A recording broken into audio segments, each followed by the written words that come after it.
কি একটা ম্যাচ আমরা দেখলাম, যে মানে অসম্ভবকে সম্ভবে পরিণত করেছে ভারতীয় টিম। যেটা যে আমরা দেখেছি যে দ্বিতীয় টেস্টে বাংলাদেশের বিরুদ্ধে দ্বিতীয় টেস্টে কিন্তু প্রথম দিনে লাঞ্চের কিছু কিছু পরে কিন্তু বৃষ্টি নামে, এবং ম্যাচ শুরু হওয়ার কিন্তু 2-3 দিন আগে থেকে কিন্তু বৃষ্টি হয়েছিল, এবং আবহাওয়া দপ্তর অফিস থেকে কিন্তু পূর্বাভাস দেওয়া হয়েছিল যে কানপুর টেস্টে কিন্তু বৃষ্টি হবে, যে 3-4 দিন ধরে কিন্তু বৃষ্টি হবে। সেইটাই কিন্তু হয়েছে, এবং ম্যাচ যেদিনে ম্যাচ হয়েছে ম্যাচের কিন্তু 2 দিন আগে থেকে কিন্তু বৃষ্টি হয়েছিল, এবং যার ফলে আমরা দেখেছি যে প্রথম দিনে ম্যাচ 1 ঘন্টা কিন্তু দেরিতে শুরু হয়। 9:30 থেকে শুরু হওয়ার কথা ছিল, কিন্তু সে জায়গায় 10:30 থেকে ম্যাচ শুরু হয়। তারপরে আমরা দেখি যে লাঞ্চের কিছু পরে কিন্তু ফের আবার বৃষ্টি শুরু হয়, যেখানে ভারতীয় ক্যাপ্টেন রোহিত শর্মা তিনি প্রথমে টস জিতে প্রথম ফিল্ডিং করার সিদ্ধান্ত নেয়, এবং বাংলাদেশ প্রথমে ব্যাট করতে নেমে কিন্তু 3 উইকেটে 107 রান করেছিল লাঞ্চের কিছু পরে। তারপরে বৃষ্টি শুরু হয়, যার ফলে প্রথম দিনের খেলা কিন্তু সেখানেই শেষ হয়, এবং তারপরে দ্বিতীয় এবং তৃতীয় দিন কিন্তু কোনো খেলাই হয়নি, যে বৃষ্টির কারণে কোনো খেলাই হয়নি। যে এটা হয়তো ভাবা হচ্ছিল যে এই ম্যাচটা ড্র হবে, ম্যাচটা কিন্তু ড্র হলে ভারতের কিন্তু লস হতো, কারণ যে টেস্ট ওয়ার্ল্ড চ্যাম্পিয়নশিপ সেখানে কিন্তু ভারত ফাইনালে পৌঁছে গেলে কিন্তু ভারতের পয়েন্টের দরকার। ভারত কিন্তু ফাইনালে পৌঁছে যাবে, কিন্তু সেটা হয়তো অনেকটা সময় লাগবে, কিন্তু তাড়াতাড়ি পৌঁছাতে গেলে প্রত্যেকটা ম্যাচ জিততে হবে, বিশেষ করে বাংলাদেশের বিরুদ্ধে কিন্তু ম্যাচ জিততেই হবে, যেখানে এটা আমরা ধরে নিচ্ছি যে বাংলাদেশের বিরুদ্ধে ম্যাচ কিন্তু প্রায় জয় নিশ্চিত ভারতের। কারণ প্রথম ম্যাচে যে দুর্দান্ত জয় পেয়েছিল ভারত, দ্বিতীয় ম্যাচে এটা আশাই করা যাচ্ছিল যে ভারত এখানে দ্বিতীয় ম্যাচে কিন্তু মানে দুর্দান্ত জিত হাসিল করবে।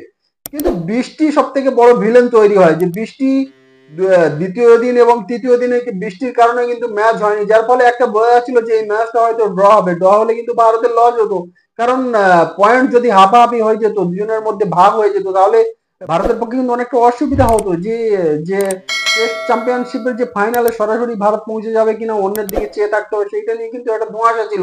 যদি ড্র হতো কিন্তু ভারতের পক্ষে কিন্তু অনেকটা ক্ষতিকারক হতো। সেই হিসেবে কিন্তু আমরা যদি দেখি যে তারপরে কিন্তু চতুর্থ চতুর্থ দিন থেকে যখন খেলা শুরু হয়, কোনো বৃষ্টি না হওয়ার কারণে চতুর্থ দিন থেকে যে খেলা শুরু হয়, সেই খেলা শুরুর পরে বাংলাদেশ যেখানে প্রথম দিনে 107 রানে 3 উইকেট করেছিল, তারপর চতুর্থ দিনে কিন্তু বাংলাদেশ 233 রানে কিন্তু অল আউট হয়ে যায়। তারপরে কিন্তু বাংলাদেশও কিন্তু সেই লাঞ্চের কিছু পরে কিন্তু আউট হয়ে যায়। তো ভারতের কাছে প্রায় 1.5 দিন সময় ছিল, সেই 1.5 দিনের মধ্যে কিছু এমন একটা কিছু করতে হবে যে ম্যাচটা যাতে জিততে পারে ভারত। সেই কিন্তু ভারতের একটা প্ল্যান করতে হবে, সেই প্ল্যান কিন্তু ক্যাপ্টেন রোহিত শর্মা এবং কোচ গৌতম গম্ভীর দুজনে মিলে এবং দুর্দান্ত একটা প্ল্যান করেছে। তারা একটা প্ল্যান করেছে যে আমরা খুব মানে T20-র মতন আমরা খেলবো, খেলে আমরা যত তাড়াতাড়ি সম্ভব কম ওভারের মধ্যে বেশি রান তোলা। এটা ভারতের কাছে কিন্তু একটা টার্গেট ছিল, যে যত কম খেলে আমরা বেশি রান করবো। সেই একটা ইন্টেল নিয়ে কিন্তু ভারতীয় ব্যাটসম্যানরা লেগেছিল। সেই প্রথম থেকেই আমরা দেখেছি যে রোহিত শর্মা প্রথম ওভার থেকেই কিন্তু তিনি 4 ছক্কার বন্যা শুরু করে দিয়েছিলেন, এবং ভারতীয় ব্যাটসম্যানদের মানে কোনো জবাব নেই। যেভাবে জয়সওয়াল থেকে শুরু করে রোহিত শর্মা, বিরাট কোহলি, KL রাহুল, মানে প্রত্যেকে একটা ইন্টেল, প্রত্যেকের কিন্তু একটা মেসেজ ছিল, প্রত্যেককে একটা মেসেজ দেওয়া হয়েছিল যে এই T20-র মতন কিন্তু খেলতে হবে, যে যত তাড়াতাড়ি সম্ভব ভারতকে কিন্তু একটা বড় স্কোর করতে হবে, কম বলে কম ওভারে কিন্তু একটা রান করতে হবে, করে বাংলাদেশকে ফের আবার ব্যাটিং এ নামাতে হবে। সেই প্ল্যানে কিন্তু ভারতীয় ব্যাটসম্যানরা কিন্তু সফল হয়েছে, এবং আমরা দেখেছি যে 35 ওভারও কমপ্লিট হয়নি, 34 ওভার এবং কিছু বলে কিন্তু ভারত 285 রান করে ফেলে, যেটা মানে T20 ম্যাচেও কিন্তু অসম্ভব হয়ে যায় সেই এমন ধরনের স্কোর। তো একটা বড় স্কোর কিন্তু যে কম ওভার খেলে একটা অনেকটা রান তারা ভারতীয় ব্যাটসম্যানরা তুলে ফেলে, যার ফলে সেই চতুর্থ দিনে ভারতীয় ব্যাটসম্যানরা যে হারে ব্যাটিং করেছে, যেভাবে মানে একদম পুরো ঝড় তুলে তুফানের মতন ব্যাটিং করেছে, সেই ব্যাটিং দেখার পরে কিন্তু বাংলাদেশ সেখানেই কিন্তু অর্ধেকটা তারা মানে হেরে যায়, অর্ধেক ম্যাচ কিন্তু সেখানেই বাংলাদেশ হেরে গেছে বা ভারতীয় ব্যাটসম্যানদের ব্যাটিং দেখে। কারণ এটা কেউ ভাবতে পারেনি যে ভারতীয় ব্যাটসম্যানরা এইরকম ধরনের ব্যাটিং করবে, যে বাংলাদেশ টিমও বুঝতে পারেনি, এবং কোনো রিপোর্টাররা বলো কোনো দর্শকরাও পর্যন্ত এটা ভাবতেই পারেনি যে ভারতীয় ব্যাটসম্যানরা এরকম ধরনের ব্যাট করবে। যে আমরা হয়তো ভেবেছিলাম এই ম্যাচটা ড্র হয়ে যাবে, কারণ এখান থেকে 2 দিনের আর মাত্র বাকি, চতুর্থ দিন এবং পঞ্চম দিন, 2 দিনের ম্যাচে কি করে জিতবে? যে একটা ইনিংস, বাংলাদেশের একটা ইনিংসও শেষ হয়নি, সেখানে ভারত কিভাবে জিতবে? 2 দিনে কোনো ম্যাচ জেতা যায় না, টেস্ট ম্যাচ বিশেষ করে। কিন্তু ভারতীয় ব্যাটসম্যানরা যে ধরনের ইন্টেন্ট দেখিয়েছে, সেই ইন্টেনের ফলে কিন্তু বাংলাদেশ টিম কিন্তু তারা তাদের কনফিডেন্স লেভেল কিন্তু অনেকটা ডাউন হয়ে যায় বাংলাদেশের টিমের। যে ভারতীয় ব্যাটসম্যানদের ব্যাটিং দেখে যে ঝোড়ো ঝোড়ো ইনিংস খেলেছে, যশস্বী জয়সওয়াল, রোহিত শর্মার কিন্তু স্ট্রাইক রেট ছিল 200-র ওপরে।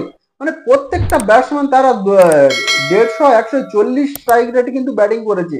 তো যার ফলে ভারত 35 ওভারে 285 রান করে ফেলে। তারপরে বাংলাদেশের কিন্তু কনফিডেন্স লেভেল কিন্তু সেখানেই ডাউন হয়ে গেছিল। তারা ভেবে নিয়েছিল যে ভারত, তারা মানে পরিকল্পনার বাইরে, তারা পরিকল্পনাও করতে পারেনি যে ভারত এইরকম ধরনের ব্যাটিং করবে। তারপরে তারা ব্যাটিং করতে লেগে কিন্তু তাদের একের পর এক উইকেট খোয়াতে থাকে। তো সেখান থেকেই বোঝা যায়, ভারতীয় ব্যাটিং এর পর থেকে বোঝা যায় ভারত কিন্তু এই ম্যাচটা জিততে শুধু সময়ের অপেক্ষা।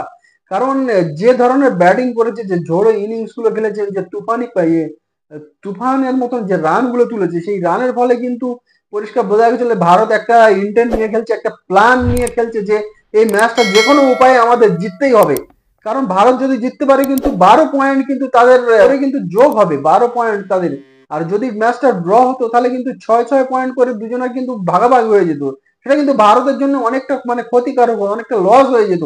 যার ফলে ভারত টিম কিন্তু তারা প্ল্যান নিয়ে, একদম প্রপার প্ল্যান নিয়ে কিন্তু তারা মাঠে নেমেছে এবং একটা ইন্টেন্ট দেখিয়েছে যে না, আমরা এই ম্যাচটা জিততে চাই, আমরা ড্র নয়, আমরা জিততে চাই, জেতার জন্য আমরা মাঠে নেমেছি। এবং তারপরে তারা বাংলাদেশকে অল আউট করে দেয় এবং 95 রানের বাংলাদেশ একটা টার্গেট রাখে, যে 95 রান ভারতীয় ব্যাটসম্যানদের সামনে কিন্তু কিছুই নয়।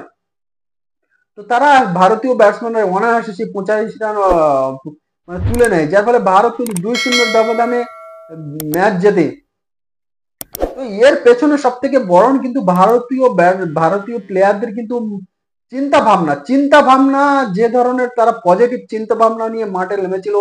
এবং যে দুদিন বৃষ্টির ফলে যেটা বোঝা যাচ্ছিল যে ম্যাচ হয়তো ড্র হবে, কিন্তু তারপরে তারা যে চিন্তা ভাবনা নিয়ে মাঠে নেমেছিল, যে স্ট্র্যাটেজি নিয়ে, যে না, আমরা এই ম্যাচ কোনো মতে আমরা ড্র হতে দেবো না, আমরা এই ম্যাচটা জিততে চাই, যে কোনো উপায়ে আমাদের জিততে হবে। সে আমরা টি-20 হোক বা টি-10 এর মতন যদি ব্যাটিং করতে হয় তাহলে সেটা আমরা করব, কিন্তু এই ম্যাচটা আমাদের যে কোনো উপায়ে আমাদের জিততেই হবে।